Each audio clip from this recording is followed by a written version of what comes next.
નમસ્કાર વાલા વિદ્યાર્થી મિત્રો, સી લેંગ્વેજ પ્રોગ્રામિંગ લેંગ્વેજ જે છે આપણે સ્ટાર્ટ કરી, જેની અંદર લેક્ચર 1 ની અંદર મેં બેઝિક ઇન્સ્ટોલમેન્ટ કેવી રીતે કરવું, સી લેંગ્વેજ કોડ બ્લોક કેવી રીતે ઇન્સ્ટોલ કરવું, અને ત્યારબાદ એક સિમ્પલ પ્રોગ્રામ આપણે શીખ્યા હતા, બેઝિક સ્ટ્રક્ચર શીખ્યા હતા કે ભાઈ નાનામાં નાનો સી લેંગ્વેજનો પ્રોગ્રામ કેવો હોઈ શકે ને કેટલી લાઈનનો હોઈ શકે.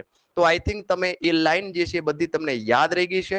હવે આજે આપણે વાત કરવી છે થોડુંક એના કરતા મોટા પ્રોગ્રામની વાત કરીએ કે ભાઈ મોટો પ્રોગ્રામ જે છે એ કેવી રીતે બનાવી શકાય. ચલો, તો બેઝિક સ્ટ્રક્ચર લાસ્ટ ટાઈમ આપણે લીધું હતું એ જ વાત કરીએ છીએ. Basic structure of C language. તો લાસ્ટ ટાઈમ પણ આપણે basic structure of C language જ લીધું હતું. ફરીથી એક વખત તમને સમજાવી દઉં. હેશ સ્પેલિંગ હવે યાદ રહી ગયા છે. હેશ ઇન્ક્લુડ સ્પેસ નથી આપવાની, all letters are small letter, stdio.h. ત્યારબાદ આપણે લખ્યું હતું ઇન્ટીજર મેઇન ફંક્શન. એક પ્રોગ્રામની અંદર એક મેઇન ફંક્શન 100% હશે, એક મેઇન ફંક્શન 100% જોવા મળશે. Open braces. હવે અહીંયા જે હું લખું છું બરાબર જોજો, અહીંયા લખું છું ઇનિશિયલાઇઝેશન.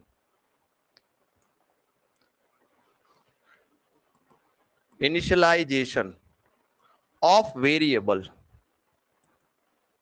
તો એનો મતલબ આપણે આજે સમજવું છે વેરિયેબલ વિશે. આજે આપણે શું સમજવું છે? વેરિયેબલ વિશે. Initialization of variable. પછી અહીંયા મેં લખાવ્યું હતું તમને ઇનપુટ સેક્શન. પછી ત્યારબાદ લોજિક આવે, લોજિક.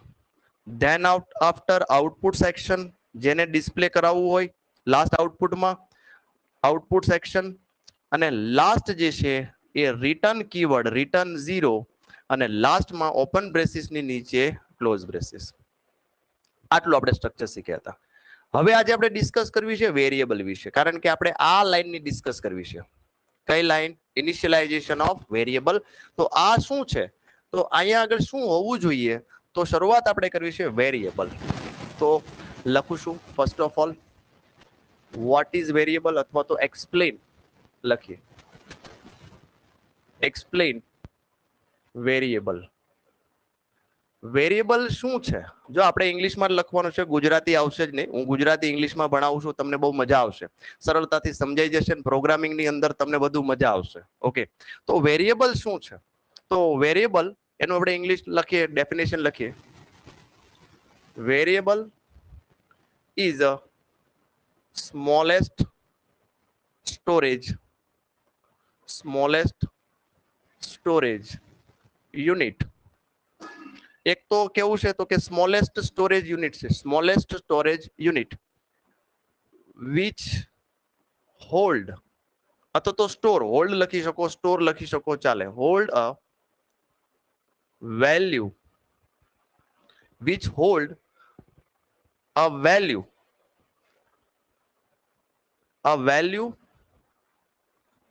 વેરી, VARI લખું છું, VARY નથી, જોજો. A value vary during program execution. During program execution. Execution નો મતલબ થાય જ્યારે પ્રોગ્રામ રન મોડમાં હોય ત્યારે એને શું કહેવાય? એક્ઝિક્યુશન કહેવાય. તો આખો આને ડિસ્ક્રાઇબ કરીએ. શું? Variable is a smallest storage unit. જેવી રીતે આપણી પાસે કપ હોય, કપની અંદર આપણે ચા નાખી શકીએ, તો cup is what? It is the storage device. Cup is what? It is one type of storage device. Same here, variable is a smallest storage unit which hold a value. જેવી રીતે ચાના કપની અંદર આપણે ચા નાખી શકીએ, ચાને હોલ્ડ કરી શકીએ, એમ વેરિયેબલની અંદર આપણે વેલ્યુને હોલ્ડ કરી શકીએ. આ વેલ્યુ શું છે? તો વેલ્યુ તરીકે તમે 1 2 3 2.4 2.5 એ અથવા તો અહીંયા આગળ યસ, આ બધી વેલ્યુ છે. All that are value store in a variable. તો વેરિયેબલની અંદર આવી બધી વેલ્યુ તમે સ્ટોર કરી શકો. હવે જોજો, આ વેલ્યુ વેરી નો મતલબ શું થાય? વેરી નો મતલબ થાય ચેન્જ થવું. વેરી નો મતલબ થાય ચેન્જ થવું. You can change during the program execution. એટલે પ્રોગ્રામ જ્યારે રન થતો હોય ત્યારે તમે આ વેલ્યુ જે છે એ ડાયનેમિક રીતે એને ચેન્જ કરી શકો, એને કહેવાય વેરી. વેરી એટલે ચેન્જ થવું. ફરીથી લખીએ, a value vary during the program execution, એટલે પ્રોગ્રામ જ્યારે રન મોડમાં હોય ત્યારે તમે એની વેલ્યુ વેરી કરી શકો, એને કહેવાય વેરિયેબલ. થોડીક લાંબી ડેફિનેશન છે. જ્યારે પણ તમને આવું થિયોરીમાં પૂછાય એન્જિનિયરિંગની અંદર, કોઈ પણ એક્ઝામ દેશો સી લેંગ્વેજમાં, વેરિયેબલની ડેફિનેશન પૂછાય, લખી નાખવાની કે variable is the smallest storage unit.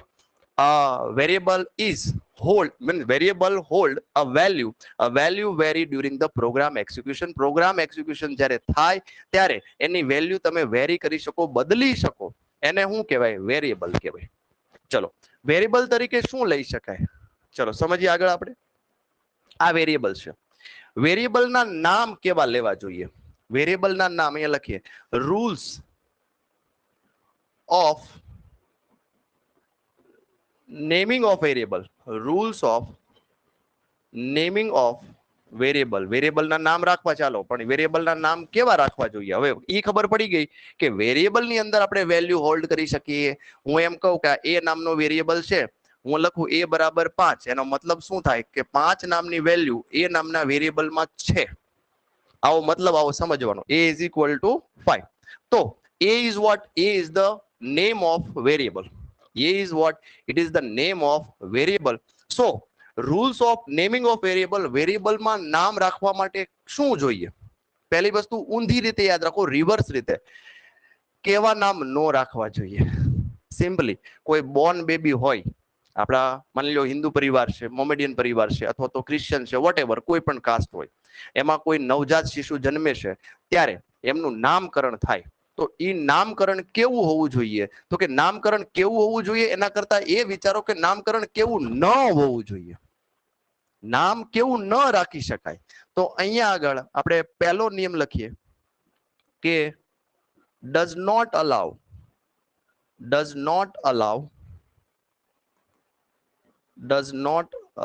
એક જ મિનિટ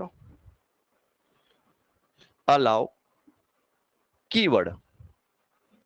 એનો મતલબ કે તમે સી લેંગ્વેજમાં ઓલરેડી યુઝ થતા કીવર્ડ રાખી શકો નહીં. એક્ઝામ્પલ ફોર આપણે આગળ જઈએ તો અહીંયા આગળ તમે ઇન્ક્લુડ નામનો કીવર્ડ છે, ઓલરેડી રિઝર્વ વર્ડ છે.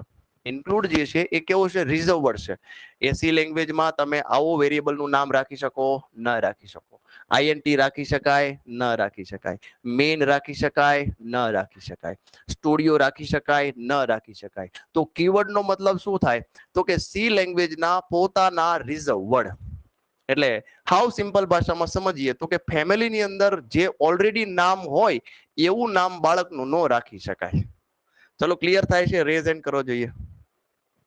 હું બોલું છું એ ફેમિલીમાં જે નામ હોય એવું નામ રાખી શકાય નહીં. એટલે કે સી લેંગ્વેજના પોતાના રિઝર્વ કીવર્ડ છે. આ સી લેંગ્વેજના રિઝર્વ કીવર્ડ છે બધા. તો સી લેંગ્વેજના રિઝર્વ કીવર્ડ જે છે એને તમે વેરિયેબલ તરીકે લખી શકો નહીં. તો આ પહેલો પ્રોબ્લેમ થઈ ગયો. Does not allow keyword. Allow નો સ્પેલિંગ ખોટો છે. Does not allow keyword. Second, does not allow white space. એનો મતલબ શું? White space. કોઈકનું નામ રવિરાજ છે તો આપણે રવિરાજ આમ લખીએ, રવિરાજ આવું લખાય? ના સર, તો બબે નામ થઈ ગયા, રવિ અને રાજ અલગ અલગ થઈ ગયા, તો આવું નામ લખી શકાય નહીં. તો વેરિયેબલ પણ તમે વેરિયેબલની વચ્ચે સ્પેસ લખી શકો નહીં. એટલે does not allow white space. નામ અલગ છે, વ્હાઇટ સ્પેસ એટલે કે ખાલી જગ્યા રાખી શકાય નહીં. લખવું હોય તો આવું લખાય, આ રીતે રવિ રાજ. અને એક્ઝામ્પલ પણ સાથે સાથે લેતા જઈએ, વધારે મજા આવશે વેરિયેબલમાં નામની અંદર. Does not allow white space. અહીંયા આગળ સેકન્ડ અહીંયા લખીએ કે ભાઈ ઇન્ટીજર, આવું લખી શકાય નહીં. અહીંયા લખીએ મેઇન, આવો વેરિયેબલ પણ રાખી શકાય નહીં. અહીંયા લખીએ આપણે ફ્લોટ, તો ફ્લોટ પણ એક કીવર્ડ છે, આવું રાખી શકાય નહીં. અહીંયા લખીએ ફોર લૂપની અંદર 4 આવશે, આ પણ તમે રાખી શકો નહીં. તો આવા કીવર્ડ જે છે એને તમે વેરિયેબલ તરીકે અસાઇન કરી શકાય નહીં. Does not allow white space. Suppose ધારો કે તમારે લખવું છે એક વેરિયેબલ બનાવો કે સ્ટુડન્ટ નેમ નામનો વેરિયેબલ, જેમાં સ્ટુડન્ટનું નામ આપણે સ્ટોર કરવું છે. તો આપણે અહીંયા શું લખીએ જોજો, STUDENT, સ્ટુડન્ટ. પછી આ સ્પેસ આપી અને નેમ લખ્યું. તો આ વેરિયેબલ તરીકે ચાલે ખરો? ના ચાલે સર, આવો વેરિયેબલ ચાલે નહીં. તો કેવો વેરિયેબલ લેવો જોઈએ? તો કે લખવું જ છે આપણે તો સ્ટુડન્ટ અંડરસ્કોર કરીને નેમ, સ્પેસ નહીં વાપરવાની. Sir it is okay. આ વેરિયેબલ તરીકે ચાલે, આ વેરિયેબલ તરીકે ચાલે નહીં. Does not allow white space. એટલે વ્હાઇટ સ્પેસ જે છે એ વેરિયેબલ ની અંદર વાપરી શકાતી નથી. ચલો થર્ડ લઈ લઈએ, ત્રીજું. હવે સર વેરિયેબલ સમજાઈ ગયા. હવે વેરિયેબલ જે છે એ સ્ટાર્ટિંગ ક્યાંથી કરવું? તો લખીએ variable name starting from variable name starting from always character. Starting ક્યાંથી કરાય? કેરેક્ટર થી થાય. એટલે એક્ઝામ્પલ ફોર હું એમ લખું કે ભાઈ A1, આવું લખીએ A1, તો sir it is possible. Okay, પછી આપણે લખીએ અહીંયા આગળ A200, it is possible. But આવું લખીએ આપણે કે ભાઈ 2A, તો this is not a variable.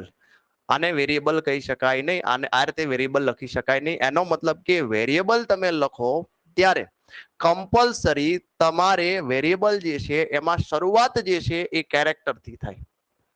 શરૂઆત જે છે ABCD થી થાય. ટૂંકમાં હાવ સિમ્પલ ભાષામાં ABCD થી કરી શકાય. કેરેક્ટર થી કોઈ પણ સિમ્બોલ થી ના કરી શકાય, કોઈ ડિજિટ થી ના કરી શકાય. ઓકે, તો 2A લખ્યું છે, આ પોસિબલ નથી. હું એમ લખું કે ભાઈ 100, આ રીતે 100s. So is this variable? No sir, is this not variable? આવો વેરિયેબલ લઈ શકાય નહીં. તો variable name starting with always character. Okay, ચલો તો આ બેઝિક રૂલ છે કે વેરિયેબલના નામ કેવા હોવો જોઈએ. નવજાત શિશુ જે જન્મે છે એમના નામ કેવા હોવો જોઈએ કે ઘરના મેમ્બર હોય એવા નામ રાખી શકાય નહીં. નામ વચ્ચે જગ્યા આવવી જોઈએ નહીં, એટલે કે બે નામ વચ્ચે સ્પેસ આવવી જોઈએ નહીં. વેરિયેબલનું નામ જે છે સ્ટાર્ટિંગ કેનાથી થાય? તો કે હંમેશા કેરેક્ટરથી થાય. કોઈ આંકડાથી કોઈનું નામ શરૂ થતું હોય નહીં. તો આવા બધા જે છે વેરિયેબલના નેમિંગના રૂલ્સ છે જે આપણને યાદ હોવા જોઈએ. હવે આગળ વાત કરીએ, હજી છે 4-5 રૂલ, પણ આપણે સમજીએ કે ભાઈ વેરિયેબલ તો સમજાઈ ગયું. હવે એના પછી આપણે સમજવું છે બાળકો ડેટા ટાઈપ. તો ડેટા ટાઈપ શું છે? ડેટા ટાઈપ શું છે? તમે મને જવાબ આપજો. આ જે છે 1, 2, 3, 4 આવા ડેટાને શું કહેવાય? સર આવા ડેટાને ગુજરાતીમાં પૂર્ણાંક કહેવાય. અને પૂર્ણાંકને ઇંગ્લિશમાં શું કહેવાય? સર આને ઇન્ટીજર કહેવાય. પછી આવો ડેટા હોય 2.3, 4.7, 7.8 આવો ડેટા છે. તો આવા ડેટાને શું કહેવાય? સર અપૂર્ણાંક કહેવાય. અને અપૂર્ણાંકને સી લેંગ્વેજની ભાષામાં શું કહેવાય? સર અપૂર્ણાંકને સી લેંગ્વેજની ભાષામાં ફ્લોટિંગ કહેવાય. એટલે તો સોરી ફ્લોટ કહેવાય, અથવા તો ડબલ. ચલો ફ્લોટ જ રાખીએ આપણે. ફ્લોટ કહેશું આને. કેવો ટાઈપ કહેશું? ફ્લોટ. આવો ડેટા છે આપણી પાસે A, B, C, Y, N single character. આને શું કહેવાય? સર આને કેવો ટાઈપ કહેવાય? આને કેરેક્ટર કહેવાય. આને કેરેક્ટર કહેવાય. પછી આવું છે નામ આખે આખું. હું લખું રમેશ, સુરેશ. તો આવા બધા નામ જે છે આવા ડેટાને શું કહેવાય? આને સ્ટ્રિંગ કહેવાય. બરાબર સમજજો. ડેટા કે ડેટા કેટલા પ્રકારના છે આપણી પાસે? સર આપણી પાસે ડેટા 1, 2, 3 અને 4 પ્રકારના ડેટા સાથે ડીલ કરવાની છે. ડેટાના પ્રકાર. ડેટાના પ્રકાર એટલે ટાઈપ્સ ઓફ ડેટા. અહીંયા લખીએ ડેટાના પ્રકાર, ટાઈપ્સ ઓફ ડાટા. ડેટાના પ્રકાર, ટાઈપ્સ ઓફ ડેટા. આને ડેટાના પ્રકાર કહેવાય. તો ઇન્ટીજર ટાઈપ હોય, ફ્લોટિંગ ટાઈપ હોય, કેરેક્ટર હોય અને સ્ટ્રિંગ હોય. તો આપણે લખીએ ડેટા ટાઈપ્સ. એનો મતલબ સિમ્પલ થાય types of data. Types of data is known as data type. તો ડેટા ટાઈપ જે છે કેટલા પ્રકાર? તો કે પહેલા ઇન્ટીજર. તો ઇન્ટીજરમાં છોકરાઓ ખાલી આઈએનટી જ લખવાનું, આનું નામ આખું આવું છે, આપણે બોલીએ છીએ ઇન્ટીજર, લખીએ છીએ આઈએનટી. પછી બીજી ટાઈપ જે છે ફ્લોટ, સ્મોલમાં જ લખશું ફ્લોટ, તો ફ્લોટનું ફ્લોટ જ થશે. ત્રીજી ટાઈપ જે છે એ ડબલ છે, અને ચોથી ટાઈપ જે છે એ કેરેક્ટર, CHAR લખવાનું CHR, બોલવાનું કેરેક્ટર આખું. તો ટોટલ આપણે 4 ડેટા સાથે ડીલ કરવાની છે. કેટલા સાથે? 4 ડેટા સાથે. હવે સ્ટ્રિંગ સર કેમ નથી લખી, તો એ સ્ટ્રિંગ કેવી રીતે આવે છે આપણે આગળ ફર્ધર જોશું. આટલા ડેટા સાથે ડીલ કરવાની છે, ડેટા ટાઈપ.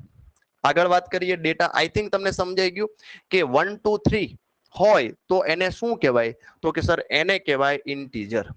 પોઈન્ટ વાળા હોય એને શું કહેવાય, એને ફ્લોટ કહેવાય. ABCD સિંગલ કેરેક્ટર હોય એને શું કહેવાય, ખાલી કેરેક્ટર ડેટા ટાઈપ. એક કરતા વધારે કેરેક્ટર હોય, કલેક્શન ઓફ કેરેક્ટર હોય એને શું કહેવાય સર, એને સ્ટ્રિંગ કહેવાય. તો આ થઈ ગયા ટાઈપ્સ ઓફ ડેટા. આગળ વાત કરીએ, હજી આપણે ટાઈપ્સ ઓફ ડેટામાં જ વાત કરીએ. टाइप्स ऑफ डेटा, इसका मतलब होता है बच्चों डेटा टाइप. तो integer, float, double, character. Integer ની અંદર શું આવે, ફરીથી એક વખત સમજાવી દઉં. ઇન્ટીજર ની અંદર શું આવે, તો કે ભાઈ ઇન્ટીજર નંબર એટલે ગુજરાતીમાં લખીએ પૂર્ણાંક સંખ્યા.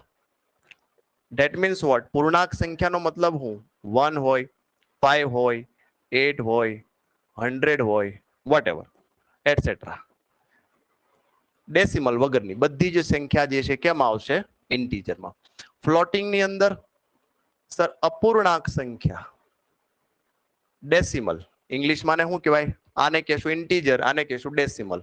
તો 2.3, 3.14, 5.72 એટસેટ્રા, આ બધા પોઈન્ટ વાળી બધી જે છે એને શું કહેવાય, ફ્લોટિંગ કહેવાય. ડબલ એટલે શું સર, ડબલ એટલે અપૂર્ણાંક સંખ્યા થાય, પરંતુ તો બંને વચ્ચે ડિફરન્સ શું, પણ બંને વચ્ચે ડિફરન્સ શું, તો કે ડબલ જે છે એની કેપેસિટી વધારે હોય. હું એમ કહું કે તમે મારા માટે શરબત લઈ આવો, તો તમે શું લઈને જાઓ, એક બોટલ લઈને જાઓ. હા સર, બોટલમાં મને શરબત આપે, સરની કેપેસિટી 1 લીટરની છે, 1 લીટર શરબત પી જશે. પણ માની લો તમે ટીપણું લઈને જાઓ તો તમને આપે તો ખરા જ તે ને. ભલે હું પી ના શકું ટીપણામાંથી, પણ ટીપણામાં લઈ તો આવો કે ન આવે. હા સર, ટીપણામાંથી આપણે શરબત તો લાવી શકાય. તો એનો મતલબ એમ સમજો કે આ જે છે એ બોટલ છે અને આ ટીપણું છે, એટલે અપૂર્ણાંક સંખ્યા તો છે જ, પણ આ જે છે લખવાનું બિગ સાઇઝ. એટલે એપ્રોક્સિમેટ એની એંગલ આપણે 3 4 5.897978 મોટી સંખ્યા લેવી હોય તો તમે આમાં ડબલમાં લઈ શકો.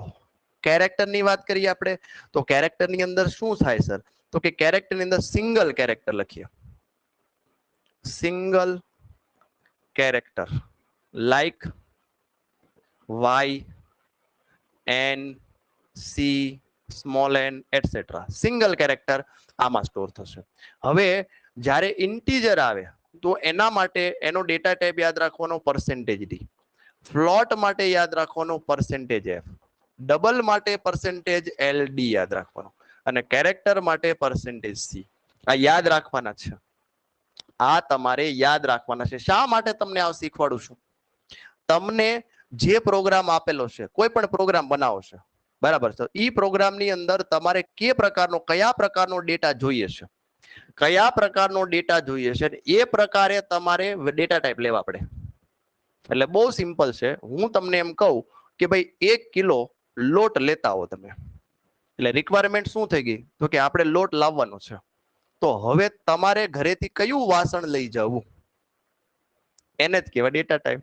ડેટા છે, ડેટાની રિક્વાયરમેન્ટ પ્રમાણે કેવા પ્રકારનો વેરિયેબલ લેવો, ઈ વેરિયેબલ કયા ડેટા ટાઈપનો લેવો. તો કે લોટ લેવો તપેલીમાં લેવાય સર, બરાબર છે. કાચરોટ જે છે એની અંદર લઈ શકાય.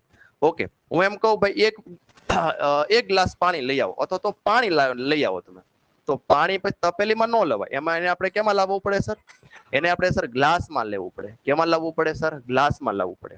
તો ગ્લાસ જે છે એ શું થઈ ગયું સર ગ્લાસ વેરિયેબલ થઈ ગયું ગ્લાસ શું થઈ ગયું એક વેરિયેબલ પણ વેરિયેબલ કેવા પ્રકારનો છે તો કે કેવા પ્રકારનો છે કયા ડેટા ટાઈપનો છે એ પ્રમાણે ડિઝાઇન કરવું પડે ચલો આટલું ક્લિયર છે આગળ જઈએ પછી આ બધી થિયોરી યાદ રાખવાની છે આ થિયોરી આવડશે તો જ પ્રોગ્રામિંગ આવડશે હું તમને બેઝિક થી સમજાવીશ આવું કોઈ બુક ની અંદર તમને બેઝ નહીં આપેલો હોય આગળ વાત કરીએ આટલું પૂરું થયા પછી હવે થોડીક આપણે ટેસ્ટિંગ કરી લઈએ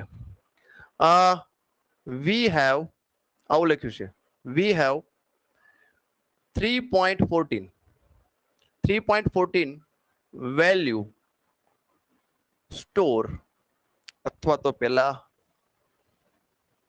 સિન્ટેક્સ લખી દઈએ હાઉ ટુ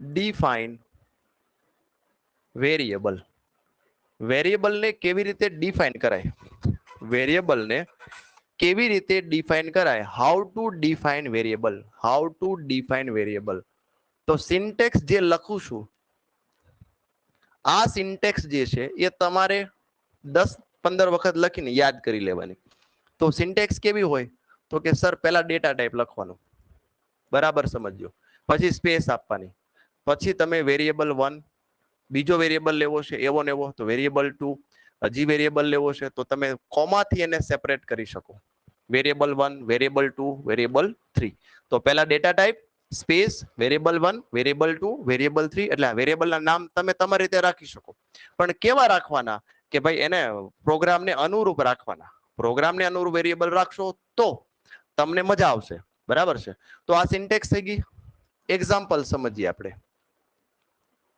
એક્ઝામ્પલ સમજીએ હવે તમને એવું કીધું છે કે માની લો કોઈની એજ એન્ટર કરો એજ નામનો વેરિયેબલ બનાવવો છે આપણે કેવો વેરિયેબલ બનાવવો છે એજ એટલે તમને ખબર છે એજ ક્યાંય આપણે લગભગ ડેસિમલમાં નો નાખીએ તમને કોઈ એમ કે કેટલા વર્ષ થયા તો તમે એમ ન કે 5.5 વર્ષ થયા અથવા તો 16.5 વર્ષ થયા 20 વર્ષ થયા કે 20 વર્ષ થયા એવું નથી કહેતા તમે શું કહો 18 વર્ષ થયા 19 વર્ષ થયા 20 વર્ષ થયા એટલે એક્ઝેક્ટ ઇન્ટીજર નંબર વાત કરો છો તો આપણે રિક્વાયરમેન્ટ ખબર છે પહેલા આપણે પ્રોબ્લેમ આવ્યો કે ભાઈ આપણે શું જોઈએ છે શું એન્ટર કરવાનું છે તો કે સર એજ એન્ટર કરવાની છે તો વિચારો કે એજ જે છે એ કયા ટાઈપ ડેટા ટાઈપની છે એજ જે છે એ કયા ડેટા ટાઈપની છે સર ઇન્ટીજર ટાઈપની છે એજ જે છે ઇન્ટીજર ટાઈપની છે તો આપણે કેવી રીતે લખવું જોઈએ તો ડેટા ટાઈપ તરીકે શું લખવાનું પહેલા વેરિયેબલ બનાવી લો સર વેરિયેબલનું નામ એજ રાખી દીધું શું આ કોઈ કીવર્ડ છે નથી વચ્ચે સ્પેસ છે નથી શરૂઆત એ થી કર્યું એટલે સર કેરેક્ટર થી થયું હા બધા નિયમો ફૂલફિલ થઈ ગયા ક્લિયર તો એજ નામનો વેરિયેબલ રાખ્યો ડેટા ટાઈપ તરીકે શું લેવાનું આગળ લખી નાખવાનું ઇન્ટીજર પાછળ લખો સેમીકોલન ચલો આટલું ક્લિયર થાય છે રેઝ એન્ડ કરો ગુડ ગુડ ગુડ શરૂઆત સારી થઈ છે હા સર ઇન્ટીજર એજ લખ્યું હજી એક બીજો એક એક્ઝામ્પલ લઈએ ચલો હવે ઇન્ટીજર એજ લીધું માની લો હું એમ કહું કે તમારે ડેટા જે છે એ ડિવિઝન ડીઆઈવી કોઈ ડેટા એક 5 નાખ્યો એક 3 નાખ્યો 5/3 કરવું છે અને ઈ વેરિયેબલ ઈ 5/3 નો જે આન્સર જે છે આ વેરિયેબલમાં મારે સ્ટોર કરવો છે તો ડિવિઝન નામનો વેરિયેબલ જે છે એની અંદર હંમેશા કેવો ડેટા આવશે તો કે સર ઇન્ટીજર આવી શકે અને ફ્લોટ પણ આવી શકે એટલે કે પૂર્ણાંક પણ આવે અપૂર્ણાંક પણ આવે તો આવો વેરિયેબલ મારે વેરિયેબલનું નામ તો બરાબર છે સર ડીવી લખી દીધું હું આમ પણ રાખી શકું તો આ કેરેક્ટર સેન્સિંગ છે ચલો એક નામાં નિયમ મારે ભૂલાઈ ગયો એક નિયમ લખાવી દઉં તમને સાથે સાથે ચોથો નિયમ લખો variable name are case sensitive હવે આ શું છે કેસ સેન્સિટિવ શું છે જો તમે કેપિટલ એ વેરિયેબલ લીધો છે તો આખા પ્રોગ્રામ દરમિયાન તમારે વેરિયેબલનું નામ કેપિટલ એ જ હાલશે capital A and small A both are different case sensitive નો મતલબ શું થાય કેપિટલ એ પ્રોનાઉન્સિએશન સેમ છે એ but one is the capital second one is the small so both variable are different C language માં બંને different છે capital એ small એ એટલે કેસ સેન્સિટિવ છે જો તમે આવો વેરિયેબલ લીધો હોય તો છેક સુધી આ લેવાનું આવો વેરિયેબલ લીધો હોય તો આ બંને વેરિયેબલ જે છે અલગ અલગ છે ઓકે, તો ડીઆઈવી કઈ ટાઈપનો લેવો જોઈએ સર? એમાં ફ્લોટિંગ ડેટા આવવાનો છે. ઓકે, હજી એક એક્ઝામ્પલ લઈએ. ધારો કે એક વેરિયેબલ એવો છે કે જેની અંદર યસ નો માં આન્સર આવવાનો છે, કાં તો વાય આવવાનો છે ને કાં એન આવવાનો છે. તો હવે તમે જવાબ આપવો જોઈએ કે જો કોઈ વેરિયેબલ ની અંદર મારે વાય અથવા તો એન સ્ટોર કરાવવું હોય તો ઈ વેરિયેબલ ડેટા ટાઈપ કેવો હોવો જોઈએ? ટ્રાય કરો. કેવો ડેટા ટાઈપ હોવો જોઈએ? કેરેક્ટર બોલી ગયો હું. બરાબર. કેવો ડેટા ટાઈપ હોવો જોઈએ? વાય અને એન. સર વાય અને એન ક્યાં આવે? Sir Y N yes no કેમાં આવે? સર કેરેક્ટરમાં આવે. તો કેરેક્ટર નામનો ડેટા ટાઈપ લેવો પડે. તો સિમ્પલી અહીંયા હું લખું કે ભાઈ give me answer. આન્સર નામનો વેરિયેબલ છે. Answer is what? Is the variable. અહીંયા આગળ હું લખવાનું આગળ કેરેક્ટર. તો how to define variable? Variable જે છે એને કેવી રીતે ઇનિશિયલાઇઝ ડિફાઇન કરવો? તો કે આ રીતે ડિફાઇન કરી શકાય. આ રીતે ડિફાઇન કરી શકાય. હવે વેરિયેબલ ની અંદર વેલ્યુ એન્ટર કરવાની બે પદ્ધતિ છે. એક તો સ્ટેટિક, બીજી છે ઇનિશિયલાઇઝેશન, એટલે સોરી ડાયનેમિક. ચલો સમજીએ. અહીંયા લખીએ how to store a value in the variable. તો એના માટે બે પદ્ધતિ છે. કઈ કઈ છે? એક તો સ્ટેટિક. તો સ્ટેટિક નો મતલબ શું? Direct initialization. એટલે જ્યારે વેરિયેબલ ની શરૂઆત થાય ત્યારે જ એની અંદર વેલ્યુ નાખી દો, એને શું કહેવાય? Direct initialization. ડાયનેમિક. ડાયનેમિક નો મતલબ શું? Run time. એટલે કે when program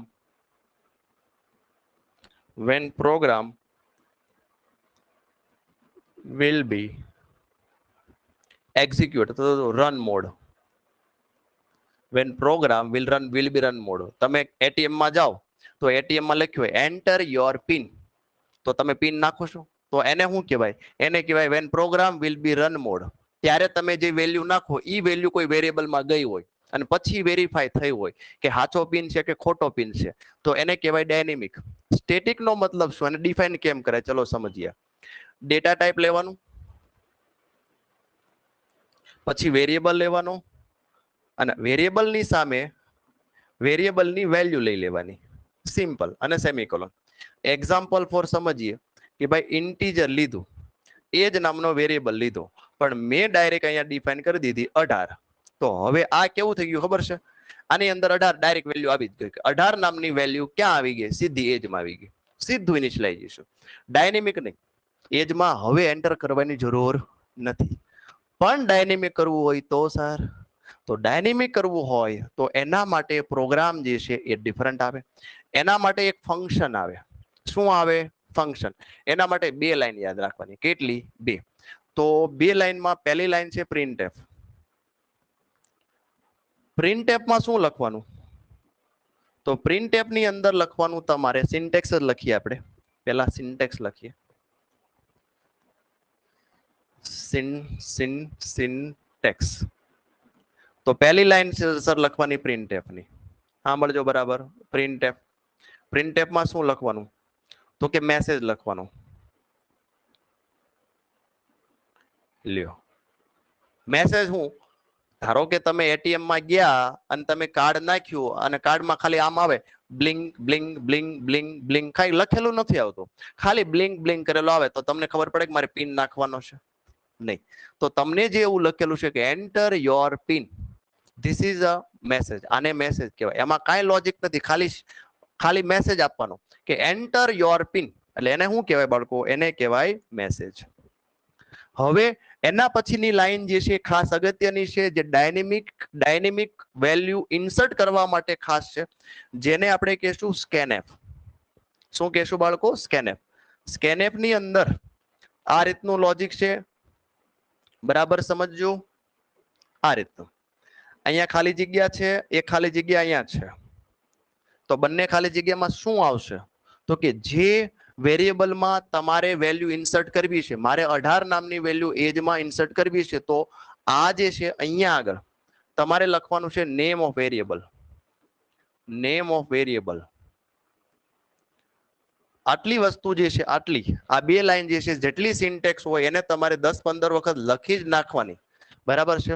name of variable, અને આ વેરિયેબલ કઈ ટાઈપનો છે ઈ ટાઈપ મુજબ તમારે અહીંયા લખવાનું.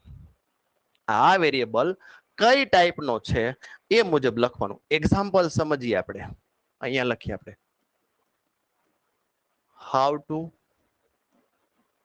Insert value into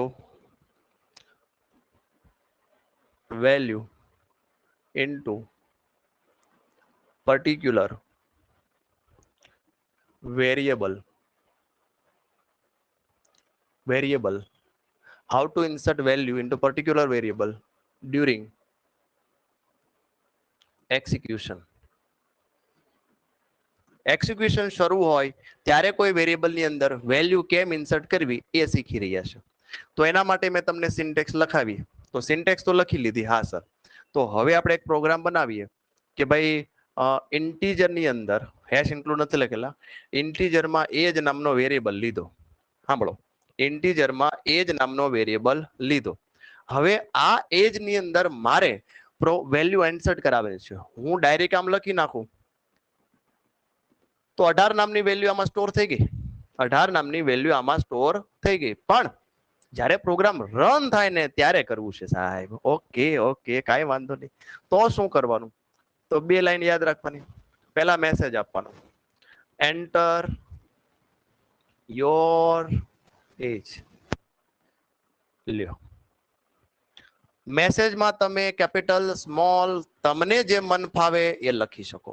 enter your એજ. હવે બીજી લાઈન કઈ છે? જોજો, આ બધું સ્મોલમાં જ છે. હો, ઘણા લોકો આમ લખતા હોય, આમ લખે પ્રિન્ટએફ.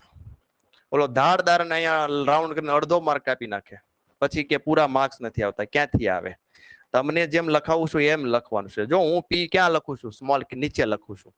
તો અહીંયા આગળ સ્કેનએફ બધું સ્મોલમાં, સ્કેનએફ સ્પેસ નથી આપવાની. હવે સ્કેનએફ જે છે બરાબર સમજજો, ઇન્વર્ટેડ કોમા જે છે અહીંયા કોમા છે, બાય ડિફોલ્ટ અહીંયા એન્ડ છે, તો ખાલી જગ્યા પૂરવાની છે. આપણે ખાલી જગ્યા પૂરવાની છે. તો અહીંયા આગળ આપણે આ વેરિયેબલમાં વેલ્યુ સ્ટોર કરાવી છે. Insert a value into particular variable. Which variable? Sir, age variable. તો यहाँ પર લખવાનું છે એજ, એન્ડ એજ. આ એજ નામનો વેરિયેબલ કઈ ટાઈપનો છે? સર, ઇન્ટીજર ટાઈપનો છે. તો આ ઇન્ટીજર ટાઈપનો હોય તો ઇન્ટીજર પ્રમાણે અહીંયા શું આવે? ઇન્ટીજર પ્રમાણે પરસેન્ટેજ ડી આવે. આ યાદ રાખવાના છે. તો ઇન્ટીજર પ્રમાણે જો પરસેન્ટેજ ડી આવે તો અહીંયા શું લખવાનું? Sir, percentage D. ખતમ. તમારો મીન્સ આ રન ટાઈમે તમે વેલ્યુ આમાં ઇન્સર્ટ કરી શકો. રન ટાઈમે આ વેલ્યુ ઇન્સર્ટ કરી શકો. હવે સર, ચેક કરવી છે આમાં વેલ્યુ આવી કે નહીં. કેમ ચેક કરવી? ચલો, આને ચેક કરવા માટે નવો પોર્શન લખીએ. How to print a value from particular variable. કોઈ વેરિયેબલની અંદર વેલ્યુ છે અને ઈ વેલ્યુને મારે પ્રિન્ટ કરાવી છે. તો એને કેમ પ્રિન્ટ કરાવવી? ઓકે, તો લેટ વી ચેક. તો ફર્સ્ટ ઓફ ઓલ પ્રોગ્રામ જ બનાવી દો આખો તમને. Hash include stdio.h. Okay sir. फिर इंटीजर मेन, અથવા તો એક કામ કરીએ, પ્રોગ્રામ આખો બહુ લાંબુ થઈ જશે. સિમ્પલ એક લાઈનમાં સમજાવું. એની સિન્ટેક્સ કેવી હોય? આની સિન્ટેક્સ કેવી હોય? પ્રિન્ટએફ થી કોઈ વેરિયેબલમાં વેલ્યુ જે છે એ વેલ્યુને શો કરાવવા માટે પ્રિન્ટએફ નો ઉપયોગ થાય. બરાબર સમજજો. કોનો ઉપયોગ થશે સર? પ્રિન્ટએફ. તો આપણે લખીએ પ્રિન્ટએફ. પ્રિન્ટએફ ની અંદર સપોઝ મારે લખવું છે કે ભાઈ એજ ઇઝ ઇક્વલ ટુ ખાલી જગ્યા, તો પહેલા આપણે લખવાનું મેસેજ, મેસેજ ઇન્વર્ટેડ કોમા ખતમ, અહીંયા કોમા, અને આ ઇન્વર્ટેડ સોરી સેમિકોલોન, અહીંયા ખાલી જગ્યા. જે વેરિયેબલ લખશો ઈ, અરે એક બાકી રહી ગયું, એક જ મિનિટ છોકરાઓ, થોડુંક આને આ બાજુ લઈ લઈએ, એક મિસિંગ રહી ગયું.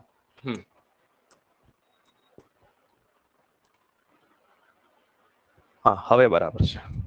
અહીંયા ખાલી જગ્યા, તમારે કોઈ મેસેજ લખવો છે, યોર એજ ઇઝ, અને પછી તમારે વેલ્યુ અહીંયા પ્રિન્ટ કરવી છે, તો કઈ વેલ્યુ પ્રિન્ટ કરવી છે જોજો. આ જે છે વેરિયેબલ નેમ,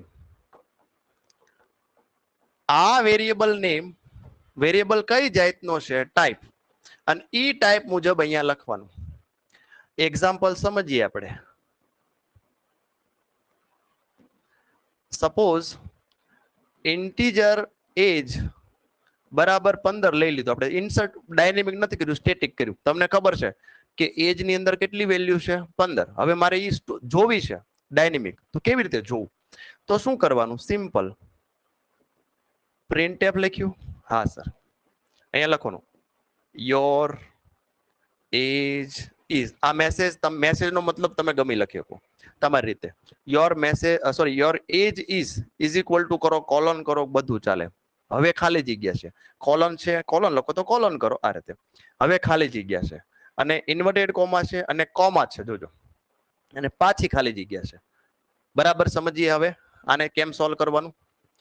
મારે કયા વેરિયેબલની વેલ્યુ જોવી છે? સર મારે એજ નામના વેરિયેબલની વેલ્યુ જોવી છે, તો અહીંયા લખવાનું એજ. આ એજ નામનો વેરિયેબલ કઈ ટાઈપનો છે? Sir integer. ઇન્ટીજર નો ટાઈપ શું થાય? Sir percentage D. તો જ્યારે રન થશે ને એટલે કેવું આવશે ખબર? આનો મેસેજ આઉટપુટ કેવો આવે જોઈએ. આનો આઉટપુટ આવે આવો આવે, યોર એજ ઇઝ કોલન. આ પરસેન્ટેજ ડી ની જગ્યાએ આમાં જે વેલ્યુ હોય એ વેલ્યુ આમાં આવી જાય, એટલે અહીંયા લખેલું આવે 15 ખાલી, અને આઉટપુટ આવો આવે. ચલો ક્લિયર થાય છે બાળકો? યસ, નો, રેઝ હેન્ડ કરો. ખૂબ સરસ, ખૂબ સરસ, ખૂબ સરસ. ઓકે, હવે બધું સિંક્રોનાઇઝ કરીએ. હવે બધું અલગ અલગ ભણ્યા, હા હવે આને સિંક્રોનાઇઝ કરીએ. ચલો પ્રોગ્રામ આવશે, પ્રોગ્રામ આવશે simple. Write a program, enter your age and print it.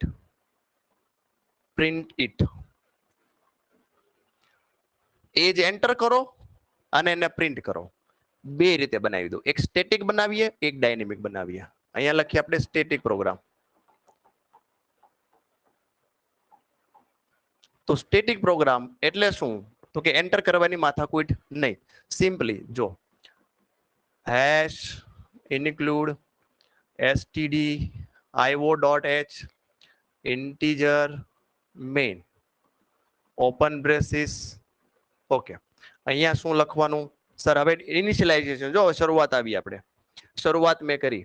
Initialization of variable, વેરિયેબલને initialization કરો. તો હવે આપણે પહેલી લાઈનમાં કરવાનું, આપણે કયો જોઈએ છે? તો કે એજ એન્ટર કરવું છે. તો વેરિયેબલ લેવો છે? હા સર. વેરિયેબલ કઈ જાતનો લેવો? તો કે ભાઈ ઇન્ટીજર નો લઈ લ્યો. તો આપણે અહીંયા લખવાનું int એજ અને પછી સેમિકોલન. તો આ થઈ ગયું ઇનિશિયલાઇઝેશન ઓફ વેરિયેબલ. પણ સ્ટેટિક બનાવતા હોવાથી આપણે અહીંયા આગળ આમાં વેલ્યુ પણ એન્ટર કરી દઈએ. ભાઈ 20 વર્ષ છે, એટલે ડાયરેક્ટ 20 નામની વેલ્યુ એજમાં આવી ગઈ. આપણે એન્ટર કરવાનો નથી. હવે તો કે સર આને સીધું પ્રિન્ટ જ કરવાનો છે, તો પ્રિન્ટ કેમ કરવું? તો સિમ્પલ printf, અહીંયા શું લખવાનું? Your age is equal to લખો. પછી તો કે અહીંયા કોમા લખો. કોને પ્રિન્ટ કરવો છે? તો કે એજ નામના વેરિયેબલને. એજ નામના વેરિયેબલને પ્રિન્ટ કરવું છે.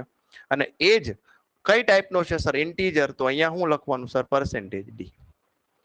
અહીંયા રિટર્ન લખી નાખો, RETURN.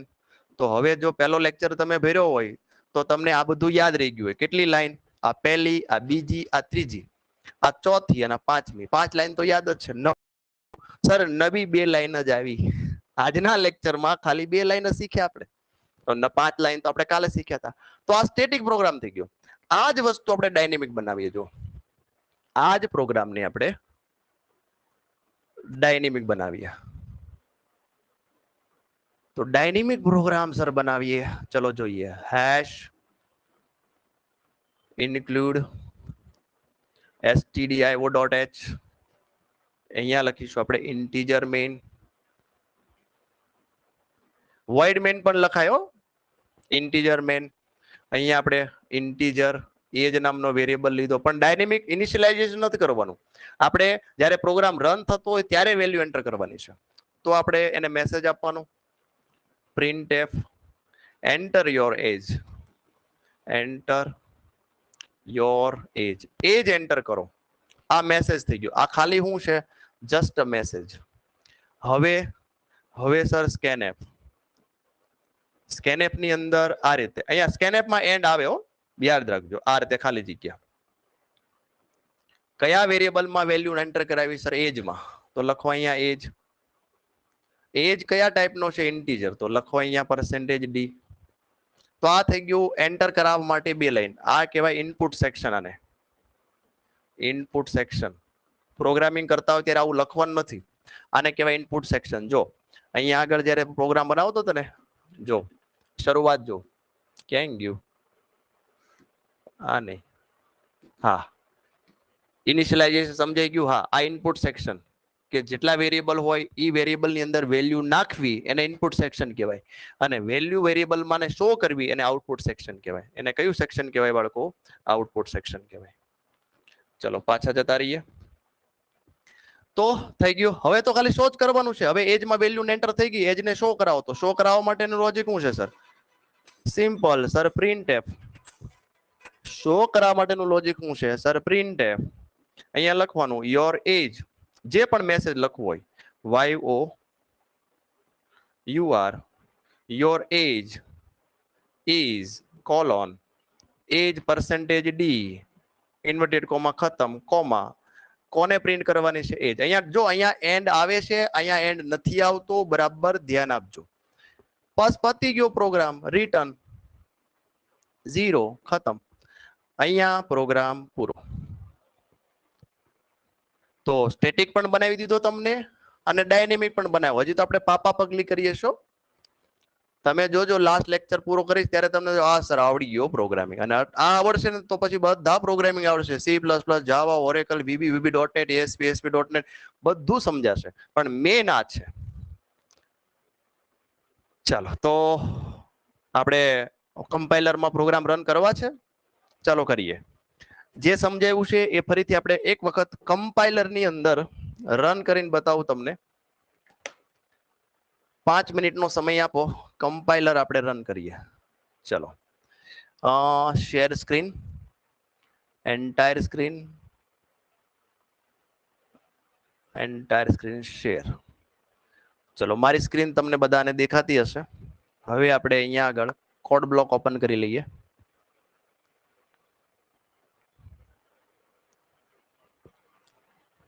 ઓપન થાય ત્યાં સુધી વેટ કરીએ. ફાઇલમાં જશું, ન્યૂમાં જશું, એમ્પ્ટી ફાઇલ. આને થોડુંક નીચે લઈ લઈએ, આની જરૂર નથી. અહીંથી સ્ટાર્ટ કરીએ. Hash include stdio.h integer main. ચલો આ 2 લાઈન કમ્પલસરી છે. ઓપન બ્રેસીસ, ક્લોઝ બ્રેસીસ અને છેલ્લે રિટર્ન પણ લખી નાખીએ. ના પછી લખીશું. ચલો હવે ઇનિશિયલાઇઝેશન ઓફ વેરિયેબલ ઇન્ટીજર એજ. પહેલા આપણે સ્ટેટિક સમજીએ. ઇન્ટીજર એજ સપોઝ અહીંયા લખીએ આપણે 20. ઓકે. હવે આને પ્રિન્ટ કરવું છે તો પ્રિન્ટ કરવા માટે લખીશું printf. એની અંદર ઇન્વર્ટેડ કોમા મેસેજ લખીશું. શું લખીશું સર? Your age is. અહીંયા આગળ તો આ એજ અહીંયા %d કોને પ્રિન્ટ કરવું છે? આપણે તો આમ લખી શકાય. અહીંયા કોમા કરો. કોને પ્રિન્ટ કરવું છે? કયા વેરિયેબલને પ્રિન્ટ કરવું છે સર? એજ નામના વેરિયેબલને. એજ કઈ ટાઈપનો છે સર? એજ ઇન્ટીજર ટાઈપનો. ઇન્ટીજર એટલે થાય હું %d. printf થઈ ગયું. હવે સિમ્પલી આપણે રિટર્ન લખી દઈએ અને અહીંયા 0 કરી દઈએ. રન કરાવવા માટે શું કરવાનું સર? તો કે બિલ્ડમાં જવાનું, build and run, F9 shortcut દબાવો તોય વાંધો નહીં. કાલે આપણે આ પ્રોગ્રામ બનાવ્યો તો first hello name dot C.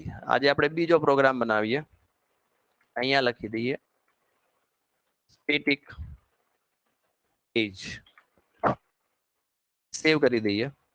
સેવ કરશો ઓટોમેટિક તમે જોશો આ જે છે અહીંયા આગળ તમને દેખાય છે આ આઉટપુટ, યોર એજ ઇઝ 20. તો તમે જો અહીંયા આગળ કેટલી વેલ્યુ હતી એજમાં? 20. આપણા આઉટપુટમાં પણ કેટલી છે સર? 20 જ છે.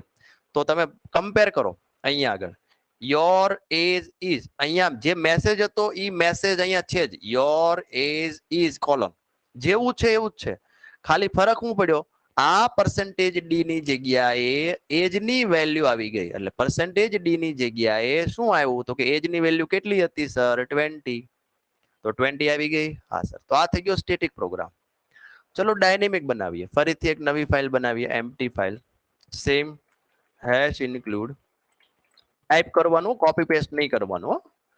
stdio.h હું ધારું તો કોપી પેસ્ટ કરી શકતો હતો, પણ દર વખતે આપણે ટાઈપિંગ પ્રેક્ટિસ કરવાની, જેથી શું થાય? ટાઈપિંગ પ્રેક્ટિસ આપણી મસ્ત થઈ જાય. અહીંયા આગળ ઇન્ટીજર એજ. હવે આપણે વેરિયેબલ એજમાં વેલ્યુ નથી નાખવી, ડાયનેમિક લખવું છે. તો પહેલા ડાયનેમિક કરવા માટે આપણે શું કરીશું? તો કે ઇન્સર્ટ કરવું પડશે. ઇન્સર્ટ કરવા માટે પહેલા મેસેજ આપો. શું મેસેજ આપો sir? Enter your age colon. આમાં કાંઈ નથી હો, it is just a message, nothing else, it is just a message. Printf. હવે સ્કેનએફ. તો સ્કેનએફ ની અંદર ઇન્વર્ટેડ કોમા પર્સન્ટેજ ડી, અહીંયા હું લખીશું એન્ડ કરીને કયા વેરિયેબલ ની અંદર વેલ્યુ નાખવાની છે સર? એજ નામના વેરિયેબલમાં વેલ્યુ નાખવાની છે. તો આ બે લાઈન શું બતાવે છે? આ બે લાઈન થી આપણે એજમાં વેલ્યુ ડાયનેમિક ઇન્સર્ટ કરી શકીશું. હવે સમજી લો એજમાં વેલ્યુ આવી ગઈ છે, તો એજને શો કરવું છે. તો શો કરવા માટે સિમ્પલ પાછું પ્રિન્ટ, એની અંદર આપણે લખીશું સેમ મેસેજ લખો, your age is equal to, આ વખતે લખીએ પર્સન્ટેજ ડી લખીએ, અને કાઉન્સની બહાર કયા વેરિયેબલમાંથી વેલ્યુ પ્રિન્ટ કરાવી છે સર? એજમાંથી, સેમીકોલન. અને લાસ્ટમાં શું લખીશું સર? રિટર્ન. રિટર્ન નો સ્પેલિંગ ખોટો હોવો જોઈએ નહીં. જેવું આપણે F9 કરશું, બિલ્ડમાં જશું, બિલ્ડ એન્ડ રન, તો પાછો પ્રોગ્રામ પૂછે છે. તો અહીંયા આપણે લખીએ ડાયનેમિક એજ. પ્રોગ્રામનું નામ આપવું સરસ રીતે, ક્યારેક જોવા થાય. ઓકે. તો તમે જોશો જેવો રન થયો ને તરત તમને પ્રશ્ન પૂછે છે એન્ટર યોર એજ. સર આવું જ આવે છે. અમે જ્યારે એટીએમ માં જઈએ છીએ ત્યારે આવું જ લખેલા હોય, એન્ટર યોર પિન. તો આને શું કહેવાય? Dynamic program. આને રન ટાઈમ કહેવાય, અથવા તો એક્ઝિક્યુશન ટાઈમ કહેવાય. જ્યારે પ્રોગ્રામ રન થતો હોય ત્યારે તમારે કીબોર્ડમાંથી વેલ્યુ નાખવાની. જો હું કીબોર્ડમાંથી વેલ્યુ નાખું છું 45, અને હવે હું એન્ટર આપું છું. જેવું એન્ટર આપીશ એટલે નીચેની લાઈન પ્રિન્ટ થઈ કયા? Your age is equal to, your age is equal to. એજમાં કેટલી વેલ્યુ આવી? તો કે આપણે જે 45 નાખીએ એ 45 વેલ્યુ આ પર્સન્ટેજ ડી ની જગ્યાએ પ્રિન્ટ થઈ ગઈ. તો અહીંયા થઈ ગયું your age is 45. Your age is 45. ચલો તો આ સાથે આપણે અહીંયા આગળ પાછા આવી જઈએ મેઇન સ્ક્રીન ની અંદર. Stop presenting. ચલો રેઝ હેન્ડ કરો. આટલું ક્લિયર બાળકો? આજનું સેશન ઓકે. હોમવર્ક ની અંદર જેટલી સિન્ટેક્સ છે, વેરિયેબલની ડેફિનેશન છે, રૂલ્સ ઓફ વેરિયેબલ છે, બધી નોટ્સ લખતા જજો. આપણી જે એપ્લિકેશન છે, એપ્લિકેશનમાં જે શરૂ છે એ એપ્લિકેશનમાં સ્ટડી મટીરિયલની અંદર નોટ્સ હું મૂકી દઈશ. તો એ નોટ્સમાંથી બધી નોટ્સ લખજો, અને સાથે સાથે જેટલી સિન્ટેક્સ છે આ બધી સિન્ટેક્સ 15 થી 20 વખત લખીને પાકી કરવાની છે. તો જ તમને પ્રોગ્રામિંગ જાતે કરી શકશો. આપણે જોઈને પ્રોગ્રામિંગ કરવાનું નથી. જેમ હું તમને બોર્ડ ઉપર પહેલા ભણાવું છું અને પછી પ્રોગ્રામિંગ શીખવાડું છું, એ જ રીતે આપણે કરવાનું રહેશે. તો આજનો ક્લાસ બાળકો આપણે અહીંયા પૂરો કરીએ. આવતીકાલે ફરી મળીશું આ જ સમયે. જોતા રહો સી લેંગ્વેજ. આવજો, બાય બાય, સી યુ.